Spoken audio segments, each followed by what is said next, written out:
আসসালামু আলাইকুম ওয়া রাহমাতুল্লাহ। দেশের প্রধান প্রধান দৈনিক পত্রিকার শিরোনামে উঠে আসা শীর্ষ সংবাদগুলো নিয়েই হাজির হলাম আপনাদের সামনে। আশা করি সাথেই থাকবেন। দৈনিক প্রথম আলো পত্রিকার শিরোনামে যে সকল খবর থাকছে তার মধ্যে শুরুতেই থাকছে আওয়ামী লীগের কার্যক্রম নিষিদ্ধ, উপদেষ্টা পরিষদের বৈঠকে সিদ্ধান্ত, শাহবাগে আন্দোলনকারীদের উল্লাস, ভারত পাকিস্তান উত্তেজনা, পাল্টাপাল্টি ক্ষেপণাস্ত্র হামলার পর যুদ্ধবিরতিতে রাজি দুই দেশ। যুক্তরাষ্ট্রের প্রেসিডেন্ট ডোনাল্ড ট্রাম্প জানিয়েছেন অবিলম্বে পূর্ণ একটি যুদ্ধবিরতিতে রাজি হয়েছে ভারত পাকিস্তান, তথা ডোনাল্ড ট্রাম্পের মধ্যস্থতায় ভারত পাকিস্তানের যুদ্ধবিরতি। লিখিত প্রস্তাব চায় যুক্তরাষ্ট্র, তারপর আলোচনা শুরু। ইউএসটিআর এর চিঠি, পাল্টা শুল্কের বিষয়ে বাণিজ্য উপদেষ্টাকে চিঠি। আয়নাগর প্রতিষ্ঠার পুনর্বাসন চায় না মানুষ, তারেক রহমান। দৈনিক বাংলাদেশ প্রতিদিনের শিরোনামে যা থাকছে আওয়ামী লীগের কার্যক্রম নিষিদ্ধ, বিচার না হওয়া পর্যন্ত এ পদক্ষেপ, পরবর্তী কার্য দিবসে পরিপত্র।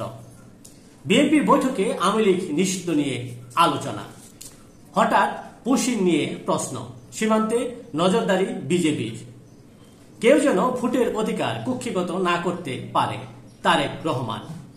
নাটকীয় যুদ্ধবিরতি, ট্রাম্প চমকে থামল ভারত পাকিস্তান। শেষ দিনেও বিমান ঘাঁটিতে পাল্টাপাল্টি হামলা। চট্টগ্রামে তারুণ্যের সমাবেশে ঢল, সমৃদ্ধ দেশ গড়তে চায় জাতীয় ঐক্য, বলছিলেন মির্জা ফখরুল ইসলাম আলমগীর। অস্থিরতা থামছে না শেয়ার বাজারে। দৈনিক ইত্তেফাকের শিরোনামে যে সকল খবর থাকছে তার মধ্যে শুরুতেই থাকছে বিচারের আগ পর্যন্ত আওয়ামী লীগের কার্যক্রম নিষিদ্ধ, উপদেষ্টা পরিষদের বৈঠকে সিদ্ধান্ত।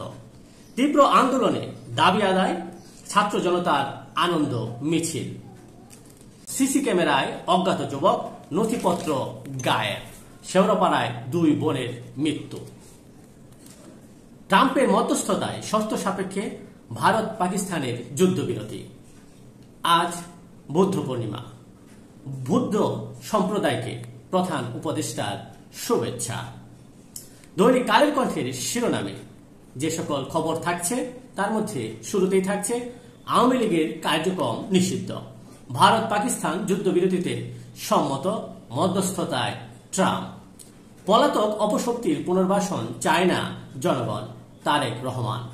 চট্টগ্রামে বিএনপির তারুণ্যের সমাবেশে মির্জা ফখরুল। দেশের মানুষ আওয়ামী লীগকে দেখতে চায় না। আইনের মাধ্যমে আওয়ামী লীগ নিষিদ্ধের প্রক্রিয়া ইতিবাচক বলে মনে করে বিএনপি। জামায়াতের শুক্রানা সমাবেশ। ইউপিডিএফ চায় স্বায়ত্তশাসন, সংবিধানের মূলনীতি পরিবর্তনে গণফোরামের আপত্তি, ঐক্যমত্য কমিশনের সাথে বৈঠক।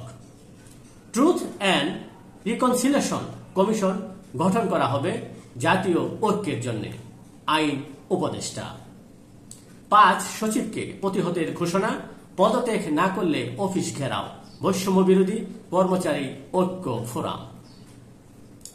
দেশের প্রধান প্রধান দৈনিক পত্রিকার আন্তর্জাতিক খবরে যে খবরগুলো থাকছে, বিশেষ করে দৈনিক ইত্তেফাক পত্রিকায় আজকের আন্তর্জাতিক খবরগুলো হলো ভারত পাকিস্তান সংঘাত কেন আগের চেয়ে ভিন্ন ও বিপজ্জনক, এই নিয়ে একটি প্রতিবেদন থাকছে আজকে। নেতানিয়াহুর সঙ্গে যোগাযোগ বন্ধ করলেন ডোনাল্ড ট্রাম্প। গাজায় ত্রাণ বিতরণের নিয়ন্ত্রণ নিচ্ছে যুক্তরাষ্ট্র, জাতিসংঘকে সরিয়ে দেওয়ার চেষ্টা। ভারত পাকিস্তান ড্রোন যুদ্ধ, দক্ষিণ এশিয়ায় সংঘাতের নতুন অধ্যায়। অভিবাসী কেন্দ্রে প্রবেশ করায় নিউ জার্সির মেয়র গ্রেফতার, পরে মুক্ত। ভারতের আপত্তি সত্ত্বেও ঋণ দিল পাকিস্তানকে আইএমএফ। এই ছিল দেশের প্রধান প্রধান দৈনিক পত্রিকার শিরোনামে উঠে আসা শীর্ষ সংবাদ, জানিয়ে এতক্ষণ আপনাদের মাঝে উপস্থিত ছিলাম। আশা করি আপনাদের ভালোই লেগেছে। সার্বিক খবরের বিবেচনায় যদি কোনো অভিমত, অভিব্যক্তি, সমালোচনা কিংবা কোনো পরামর্শ থেকে থাকে আপনাদের, তাহলে অবশ্যই কমেন্টসে জানাবেন।